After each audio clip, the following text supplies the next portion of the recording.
Damos gracias a Dios, ¿verdad?, por su palabra, por la vida que nos da. Les invito para que podamos tomar nuestro lugar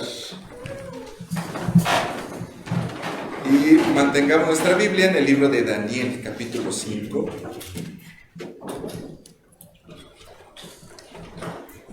Esa historia ya la conocen, ¿verdad? Ya la han leído, ya la tienen en su corazón, en su mente. Y vamos a tratar de entender lo que el Señor nos quiere mostrar. Y hay una parte de la Escritura que me llama la atención, de Daniel, capítulo 5. Quiero invitarles para que lo puedan tener ahí en sus manos. Recuerden que es una historia que nos habla acerca de cómo el Señor llama siempre a los que Él quiere, y la manera en cómo habla pues siempre es fuerte, ¿no? Dice aquí la Escritura que en el versículo número 13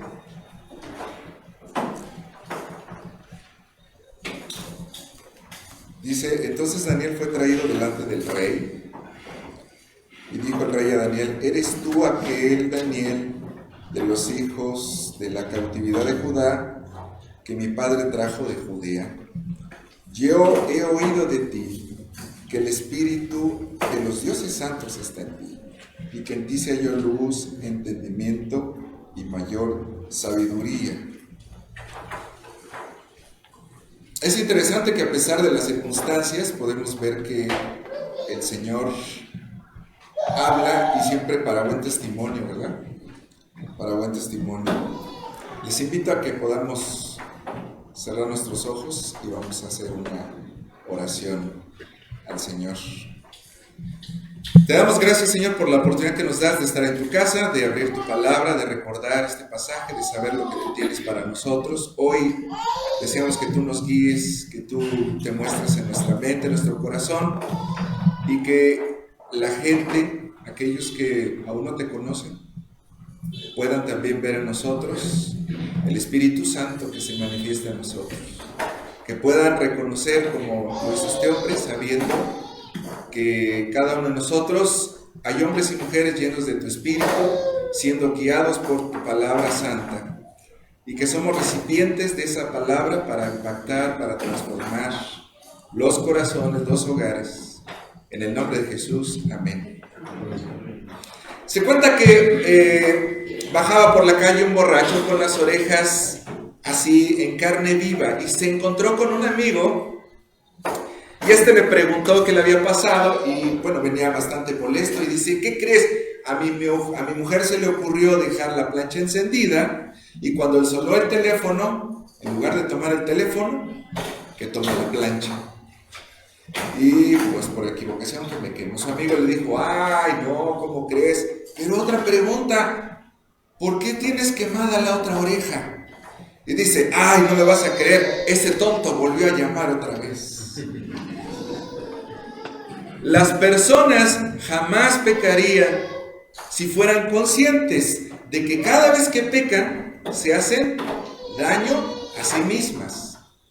La verdad es que por desgracia muchas veces estamos tan aletargados y no nos damos cuenta de lo que nos estamos haciendo a nosotros, y caemos en eso una y otra vez. ¿Por qué no cambiamos? ¿Por qué si sabemos que hay cosas que nos afectan, si sabemos que hay situaciones que en nuestro corazón, en nuestra vida ya no son buenas? ¿Por qué seguimos estando en ellas? Queridos hermanos y hermanas, hoy nos sumergimos en el libro de Daniel capítulo 5 y este pasaje nos relata un poco esa historia a través de la vida de un rey llamado Belsasar y nos muestra cómo Dios a través de su palabra nos va marcando las cosas que tenemos que cambiar, nos muestra cómo Él nos sostiene, cómo dirige nuestra vida, pero también cómo esa palabra muchas veces sirve para juicio. Así que el título de nuestro sermón es El Dios que sostiene con su palabra tu vida. Vamos a tener un poco de contexto. En el capítulo 5 de Daniel nos sitúa en Babilonia y precisamente es durante el reinado del rey Belsasar. Es uno de los ancestros de Nabucodonosor. Se dice que hubieron cerca de 5 o 6 reyes después del gobierno de Nabucodonosor y a él le tocó estar también dirigiendo esto. Ahora, Belsasar organiza un banquete, un gran banquete, y en su arrogancia profana los vasos del templo de Jerusalén, y en medio de la fiesta aparece una visión, una mano misteriosa que escribe en la pared. El rey está aterrorizado y llama a Daniel para que pueda interpretar el mensaje. Hubo otros que quisieron hacerlo, pero no pudieron. Y entonces la palabra es clara: tu reino, tu vida ha sido pesada y has sido encontrado, ¿qué dice? Falto.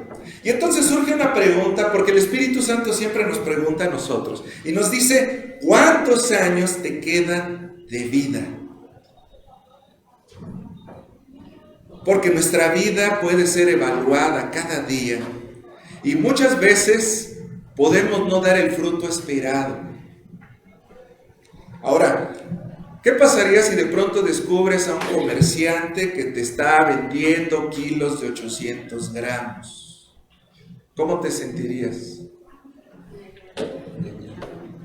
¿No? De repente, no, la voy a llevar con la autoridad para que se sienta avergonzada, para que le cierren su negocio, porque es un tranza, ¿no? Porque está robando. Pero aquí viene una pregunta: ¿qué pasa si el Señor, que evalúa nuestra vida, se dé cuenta que nosotros le estamos dando kilos de 800 gramos? ¿Qué pasa cuando nosotros podemos evaluar nuestra vida y nos damos cuenta que nosotros no estamos dando lo que el Señor espera de nosotros? ¿Actuaríamos de la misma forma? ¿O seguiríamos simulando? Bueno, Belsasar, como vemos, algo le mueve en su corazón. Ahora, el nombre Belsasar significa Bel protege al rey, ¿sí? Es decir, el ídolo, el dios Bel, ¿verdad? Tenía esta noción, el que le puso este nombre al rey, estaba protegido por ese dios. Bel protege al rey, eso significa Belsasar. Ahora, en este pasaje, Daniel le va a mostrar cómo él necesita cambiar y qué tenía que haber en su corazón. Y también nos hace entender a nosotros la gracia de poder escrutar, escudriñar nuestro ser y saber si nosotros estamos cumpliendo también esto. El punto es que el rey babilonio Belsasar, de acuerdo a lo que dice la Escritura, no pudo entender lo que Dios quería producir en él. Y tuvo un ejemplo muy cercano a él, Nabucodonosor. Él lo llama padre, en realidad pudo haber sido, no sé, su abuelo o algún pariente lejano, ¿no? Ahora, lo que nos dice es que Nabucodonosor también pasó por esta situación, fue pesada su vida y fue encontrado, ¿verdad?, falto. Y también tuvo un momento de juicio. Se volvió en un momento Nabucodonosor ambicioso, se volvió brutal. Dice la Escritura que se transformó como en un animal. Y lo ridiculiza la Escritura diciendo que era como un animal que comía hierba. Hasta que el Señor lo confrontó. Y dice que llegó un momento en su vida en que en su humillación pudo ver la gracia de Dios, se arrepintió y el Señor lo restauró y le concedió más tiempo. Belsasar miró esto, escuchó de esto, pero no cambió. Y entonces ese hallado falto en la balanza, le llega el fin. Y lo curioso es que las razones no eran precisamente por él, sino por lo que en alguna forma había marcado el estándar su padre. Así que con esto surge un primer punto que me gustaría que tengas a tu mente. Los procesos de Dios siempre nos conectan con nuestro pasado. Los procesos de Dios siempre nos conectan con nuestro pasado. Vamos a ver los versículos 18 al 19. Versículos 18 al 19. Daniel 5, 18 al 19. Dice: el Altísimo Dios, oh Rey, dio a Nabucodonosor tu padre el reino y la grandeza, la gloria y la majestad. Aquí sienta un punto importante. Todo lo que somos, todo lo que tenemos, todo lo que llegamos a alcanzar, ¿de quién es? ¿Para quién es? Entonces dile a la otra persona: no te hagas. Tu vida le pertenece a Dios. Y dice el 19: y por la grandeza que le dio, o sea, por el lugar que ocupaba, todos los pueblos, naciones y lenguas temblaban y temían delante de él. A quien quería mataba y a quien quería daba vida. Engrandecía a quien quería y a quien quería, dice. Entonces, Daniel recuerda a Belsasar cómo Dios dio a Nabucodonosor su reino, su poder, las bendiciones, le dio cierta autoridad, y por esa grandeza le temían, y por eso actuaba de esa manera. En el versículo 20 dice: mas cuando su corazón se ensoberbeció y su espíritu se endureció en su orgullo, dice, fue depuesto del trono de su reino y despojado de su gloria. Yo creo que llega un punto en nuestra vida donde Dios comienza a enseñar sus procesos, lo que Él quiere hacer en nosotros. Habrá un momento donde la gente te pueda ver al frente, donde toda la gente te escuchaba, donde toda la gente te reconocía, y de pronto tu corazón, en cierta manera, el Señor, que solo puede ver eso, se llena de soberbia. El Señor te dice: te voy a enseñar algo, unas cuantas cosas. Si antes estabas al frente, ¿ahora dónde vas a estar? Sentado. Y si antes todos te reconocían, ahora todos ¿qué? Te van a rechazar. ¿Por qué? ¿Porque Dios quiere castigarte? No, porque Dios quiere trabajar. ¿Con qué? Con tu soberbia, con tu persona.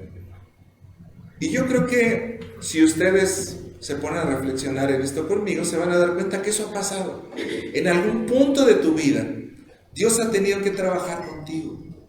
Porque lo que Dios te dio, de pronto algo, y piensas que eres tú, y que te deben de dar lo que tú que te mereces. Ah, no, yo soy, ¿verdad? Y Dios tiene que trabajar contigo, enseñar lo que hay en tu corazón. Entonces, dice el 21, que ya enfermo de poder, terminó perdiendo la cordura y actuando como un animal. Vean, dice, y fue echado de entre los hijos de los hombres, y su mente se hizo semejante, ¿a quién? A la de las bestias. O sea, la Escritura nos está diciendo que se volvió como brutal, animal. A veces nosotros nos imaginamos a Nabucodonosor sí comiendo hierba y loco. Pero quiero decirles algo.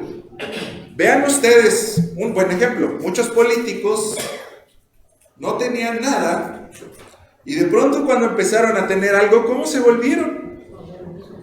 ¿No? Por ejemplo, escuché de una mujer llamada el Baster Gordillo, que en su afán de poder fue a África, ¿verdad? Mataron un león negro, lo abrieron y la sangre, las vísceras, se le echaron encima. O sea, nada más dense cuenta cómo de pronto la gente que pierde la cordura.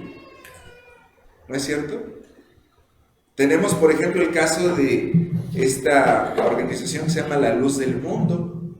No sé si ahora han visto por ahí un documental de Samuel Joaquín Nazón, se llama, ¿no? Creo que es su nieto. O sea, de pronto ya en su idea es: yo soy el elegido. Y empieza a tener mujeres y abusaba de niñas en su idea, y empieza a abrir sucursales de iglesias de ese tipo, ¿Y qué pasa? Empieza a tener ese tipo de prácticas. Pierden la cordura. Entonces vean lo que dice aquí. Dice, y con los asnos monteses fue su morada, hierba le hicieron comer como a buey, y su cuerpo fue mojado con el rocío del cielo. Aquí ya está ridiculizándolo, pero es verdad, este hombre ya había perdido la cordura. Dice, hasta que reconoció, fíjense bien, ¿qué dice? ¿Hasta qué? Entonces, este recordatorio de la Escritura subraya la soberanía de Dios sobre los corazones, sobre las vidas de todos nosotros. Dios es soberano y Él nos da talentos, nos da oportunidades, nos da bendiciones para saberlos administrar. Dios te ha dado la vida que tú tienes para saberla administrar.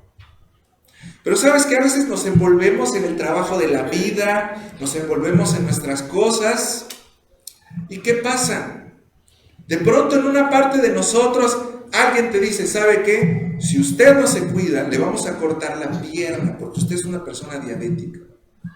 ¿Y qué haces? Ahora sí, ya, voy a comer verduritas, ¿no? Allá en la iglesia, de pronto, tengo personas que empiezan a comer cosas dulces. Les digo, ¿le va a hacer daño? No, me inyecto, no pasa nada. Y luego andan con 400, 500 de azúcar, ¿no? Pregunta entonces, ¿estás administrando tu vida? ¿Estás administrando tu salud, tu cuerpo, tu persona? ¿O estás viviendo como este hombre, sin darse cuenta de las circunstancias? Bueno, entonces Belsasar recibió una gran responsabilidad de Nabucodonosor, su padre. Pero dicen los versículos 22 al 23, dice, y tú, su hijo Belsasar, dice, ¿no has humillado tu corazón? Dice, ¿qué?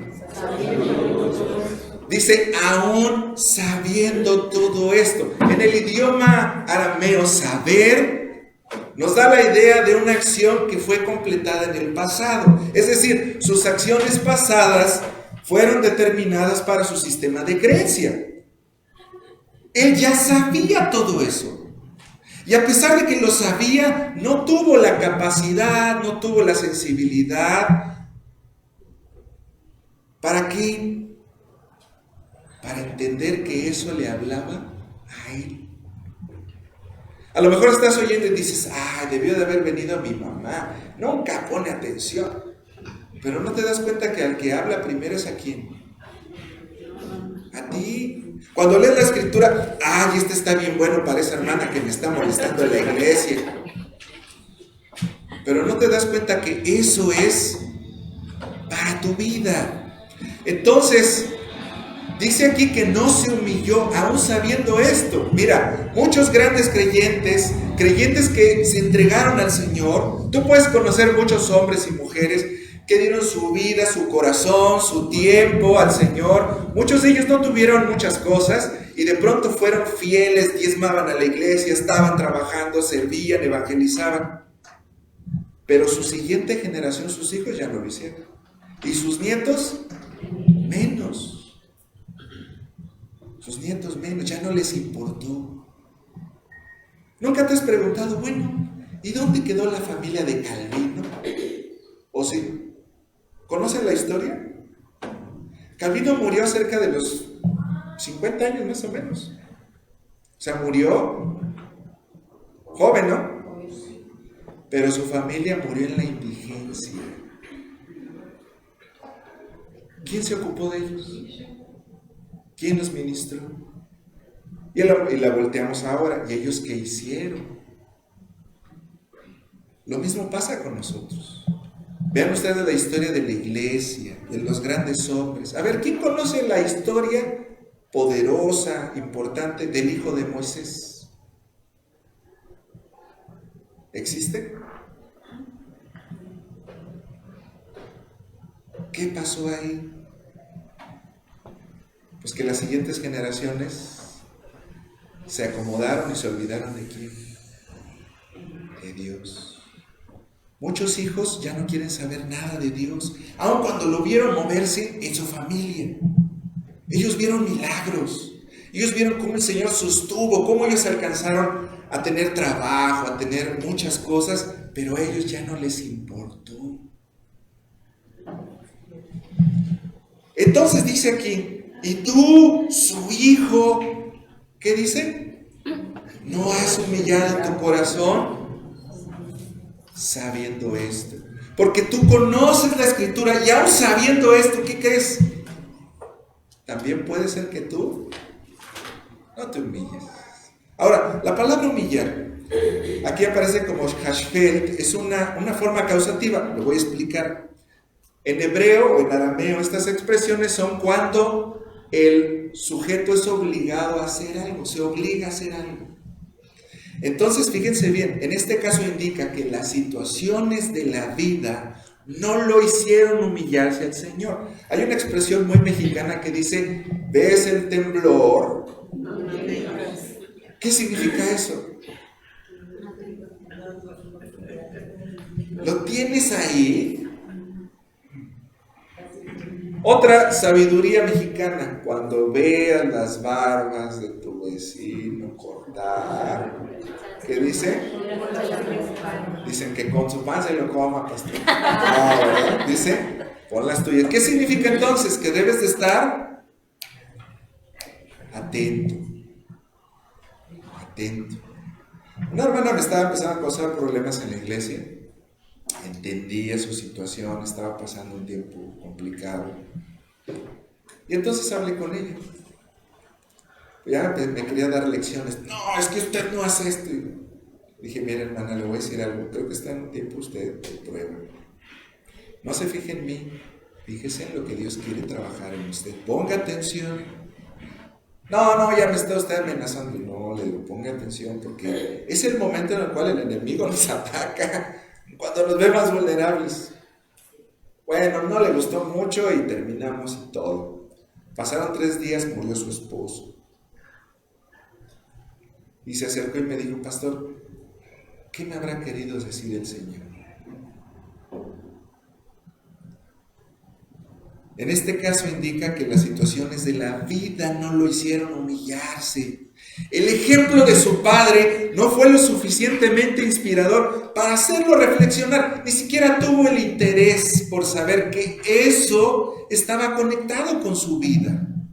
Así que no se trataba de cómo gobernaba su padre, o qué tan bien o mal gobernante fue, cuán buena persona era. El asunto es que no supo entender que de las cosas que estaban pasando en la vida, no es que estuviera salado, no es que estuviera en unas situaciones complicadas, se haya levantado del lado incorrecto de la cama, es que Dios quería hablarle. Por eso debes de tener la sensibilidad para decir, Señor, ¿qué me quieres decir? ¿Qué estás hablando a mi vida? No es la persona, porque a veces nos peleamos con la gente, ¿no?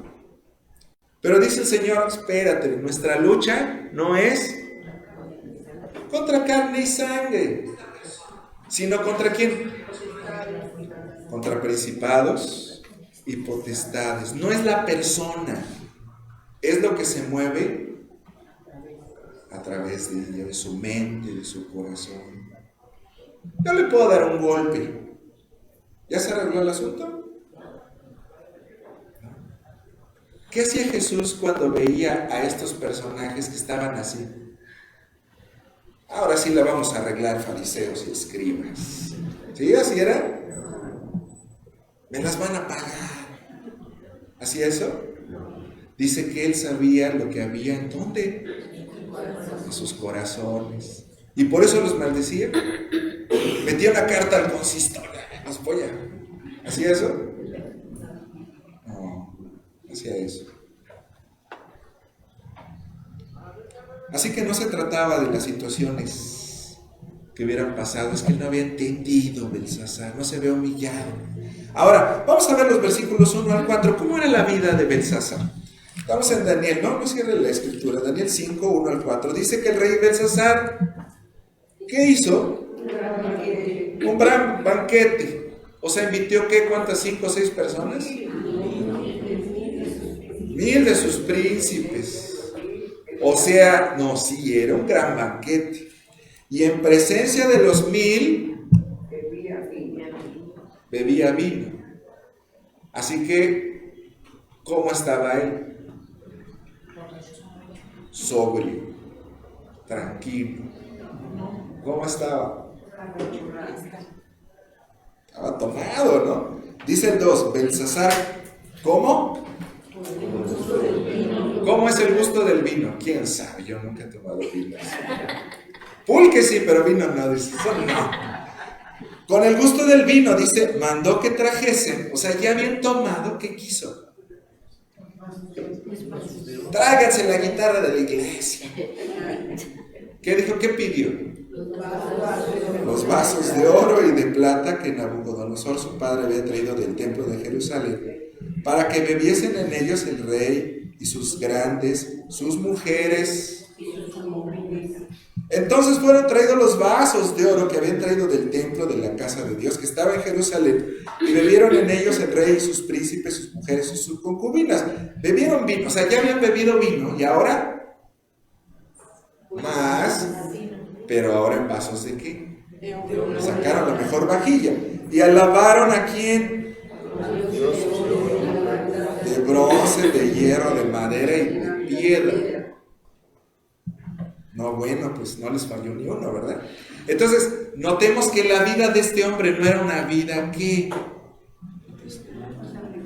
No era una vida sabia, así es. Entonces, Belsasar se ensoberbeció, derrochó todo en ¿qué? Vino, ¿qué más? Vino, mujeres. A lo mejor usted va a decir, qué bueno que en mujeres, porque ahora ya lo hacen con hombres, ¿no? Pero no. En fiestas, ¿qué más? Pero lo más complicado, ¿qué fue? Que dio su adoración a otros dioses, a otro tipo de actividades, a otro tipo de bienes. Todo lo que fuera plata, todo lo que fuera oro, todo lo que fuera bronce, hierro, madera. Entonces, a diferencia de su abuelo, Belsasar no aprendió ¿qué? Honrar a Dios. Y en su orgullo desafió a Dios al usar los vasos sagrados. Y Daniel le dice claramente en el 23, ¿sabes qué? Contra el Señor del cielo te has ensoberbecido e hiciste traer delante de ti los vasos de su casa, y tú y tus grandes, tus mujeres y tus concubinas bebieron vino en ellos. Además de esto, dieron alabanza a dioses de plata y oro, bronce, hierro, madera, piedra, que ni ven, ni oyen, ni saben. Y al Dios, a ver, lean ustedes.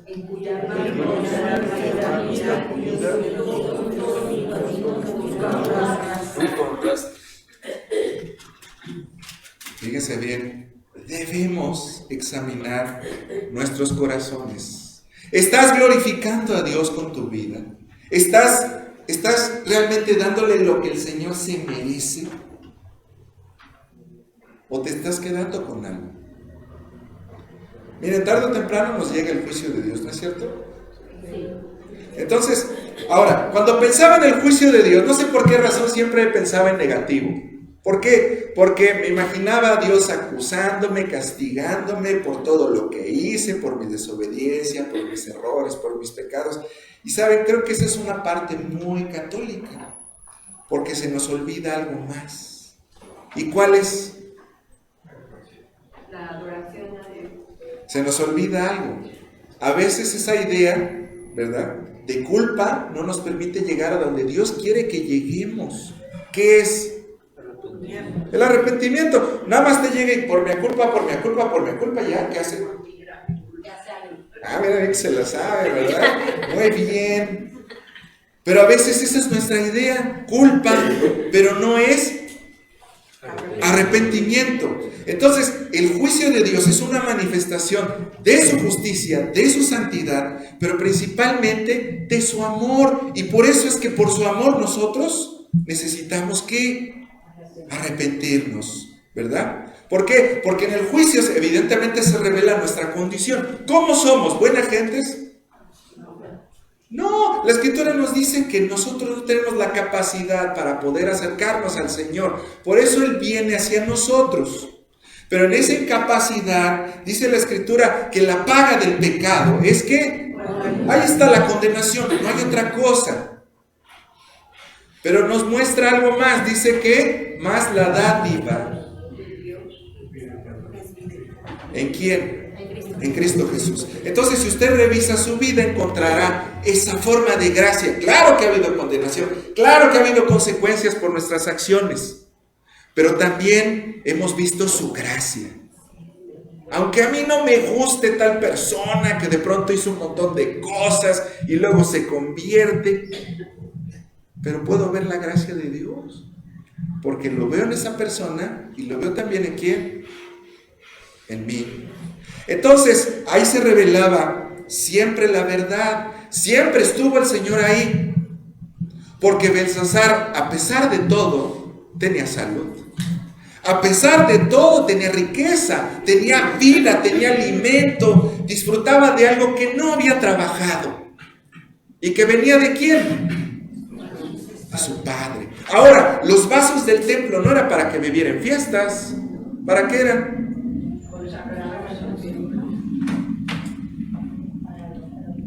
A ver, pensemos. ¿Eran para eso? Eran para recordarnos la importancia. Acuérdense, en la vida, en la Biblia, siempre vamos a encontrar forma y fondo. Ajá. ¿Encontramos qué? Forma y fondo. La forma, la oración. Pero es importante la oración o el fondo de la oración. ¿Qué es el fondo de la oración? La comunión con Dios. Mucha gente ora, ¿no es cierto? Pero hay comunión. La forma, la música, los cantos. Pero ¿cuál es el fondo de eso? Mucha gente canta y muy bonito, pero ¿es eso lo más importante? Los vasos del templo eran lo importante. Esa es la forma, pero el fondo establecía que había algo que estaba aquí, estaba consagrado al Señor.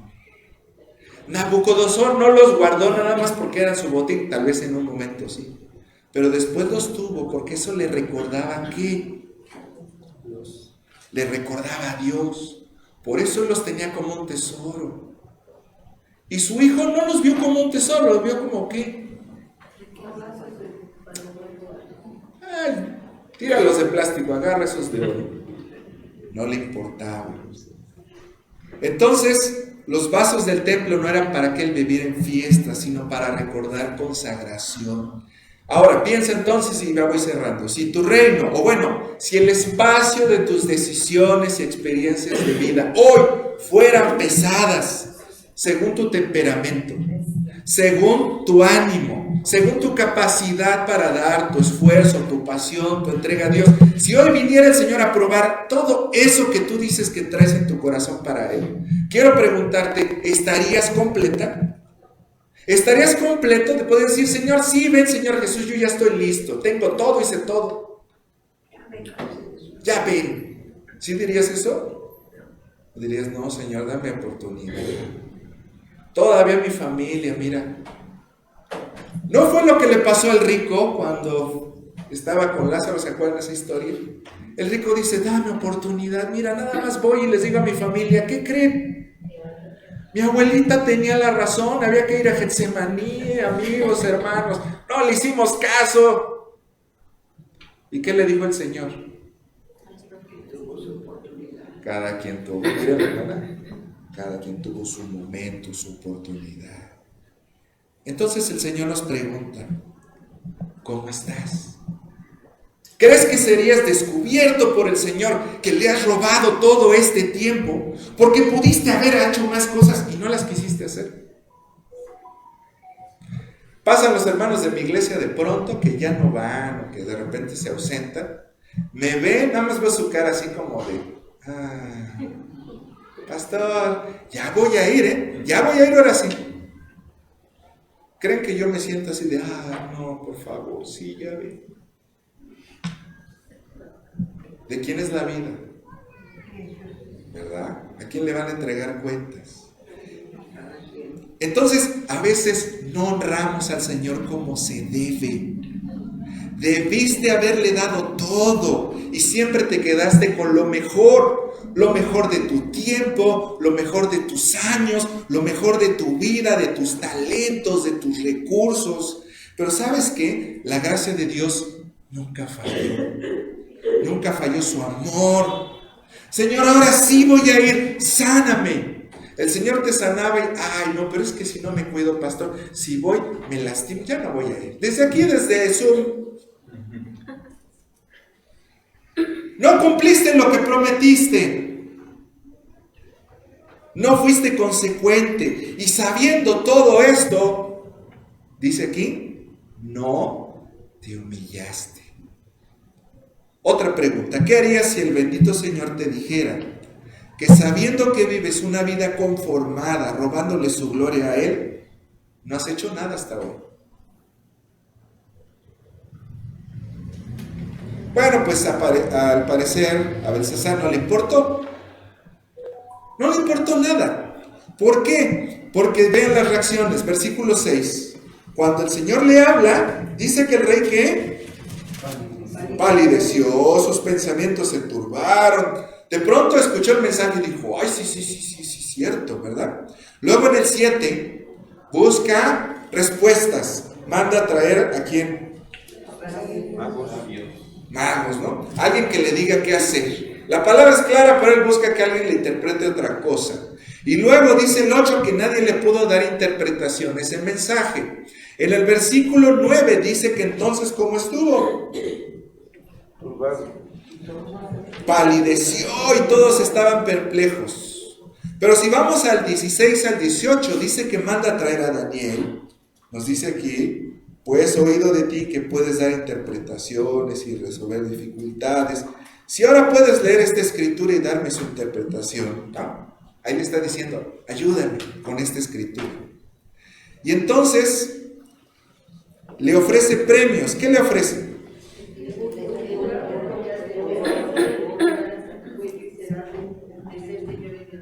Vean todo eso, ¿no? Dice, Daniel respondió, los dones, ¿qué? Lo que Dios te dio, te va a dar cuentas, ¿verdad? Leeré la escritura y le daré la interpretación. ¿Y qué dice el 18? Que el único que da gobierno, gloria y majestad, ¿quién es? El Altísimo.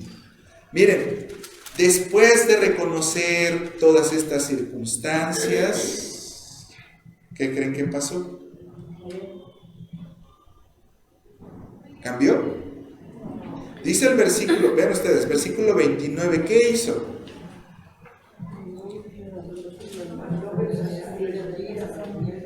Lo proclamó como Señor del reino. Ya le había dicho Daniel, no quiero eso que me vas a dar. Pues entonces, ¿qué hizo? Lo sobornó. ¿Y qué pasó? Se arrepintió, cambió, lloró, alzó sus manos. No. Fue muerto. La misma noche fue muerto. ¿Qué quiere decir entonces? No hizo nada. No se arrepintió. Sí sintió feo. Sí sintió que algo pasaba. Sí que, el pastor habló muy fuerte. Pero ¿qué crees? No cambió. Y los versículos 30 al 31 dicen que al morir, otro tomó su lugar esa misma noche. Quiere decir entonces que él estaba bebiendo con todos sus príncipes y no se daba cuenta que estaba siendo sitiada la ciudad.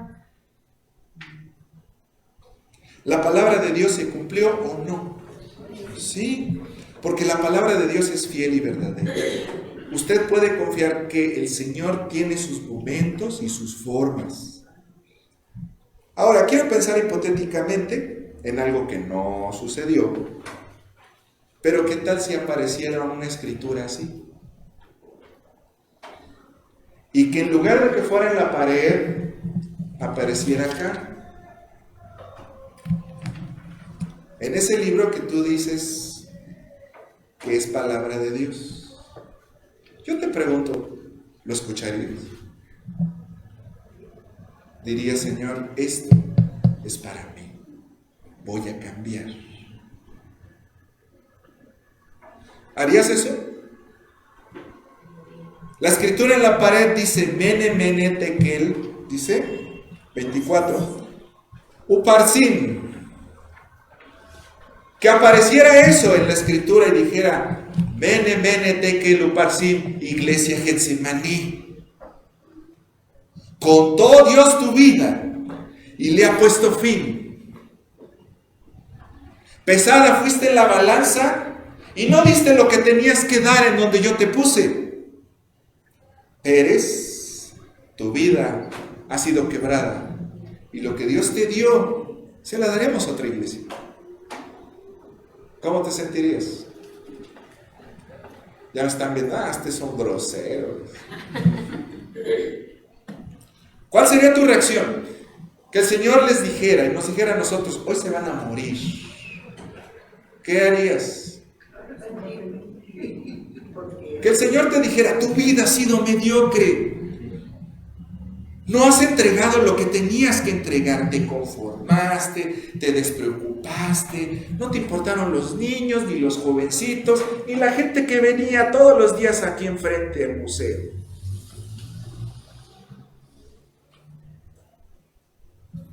A lo mejor tendrías que preguntarte, Señor, tú sabes mi vida.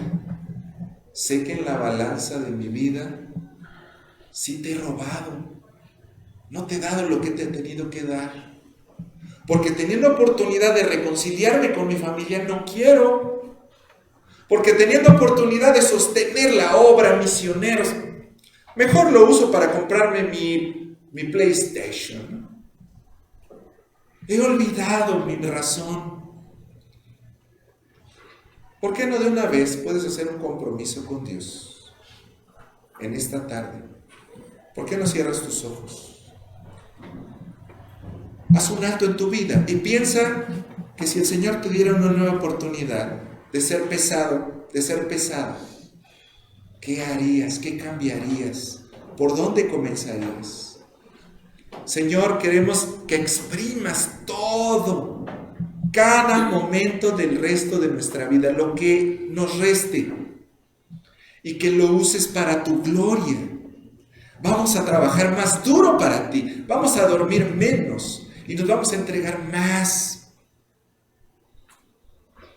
Queremos despertar, Señor. Tu iglesia muchas veces duerme, está metida en otras cosas. Se ha olvidado de lo que tú le pusiste. Y Señor, tú nos estás hablando hoy en nuestra vida, a esta generación que necesita dar buenas cuentas. Venimos ante ti reconociendo que no hemos dado lo que tú esperabas de nosotros, que hemos sido soberbios en muchas cosas. Mientras disfrutábamos de las bendiciones y los tesoros del templo, porque nos diste mucho y no hemos respondido con todo eso que nos has dado. No te hemos servido como tú esperabas, Señor. Nos hemos arruinado en muchas decisiones, en muchas cosas. No te consultamos. Hablamos muchas veces de más y ofendimos y no queríamos dar cuenta de nuestras palabras ociosas. Nos gastamos el amor y por eso tenemos problemas con nuestra pareja, en nuestra vida. Tenemos problemas en la escuela. Y es de paga y vamos reprobando materias, Señor. No estamos siendo buenos con nuestra salud. Hay diabetes, hay hipertensión, hay cáncer. Y no nos cuidamos y somos negligentes en nuestra comida, en nuestros descansos. Te estamos robando tu tiempo, talentos. Nuestra profesión no la hemos puesto a tu servicio, nuestro negocio, nuestra empresa. Porque, Señor, lo admitimos, hemos vivido para nosotros, como Belsasar. Queremos que tu Espíritu Santo, Señor, nos revele dónde tenemos que trabajar y que pueda llenar en ese vacío de su santa presencia. Porque cuando reposa el Espíritu Santo se produce fruto. Y un fruto, Señor, que trae dignidad al corazón y a la vida. Nadie más que tú eres el soberano de nosotros. Por eso ponemos nuestro hogar, nuestra vida, nuestro trabajo, nuestros talentos. Perdónanos por haberte robado, por pensar que son nuestros. Te hemos faltado.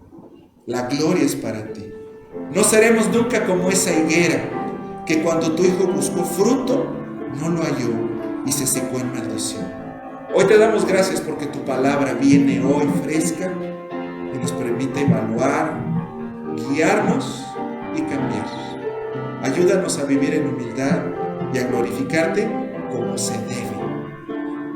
Que tu palabra sea luz para nuestro camino y nuestras fuerzas. Para que cuando vengas, encuentres a tu iglesia lista, el fruto deseado y tu nombre, sobre todo nombre en nuestra mente y nuestro corazón. En Cristo Jesús.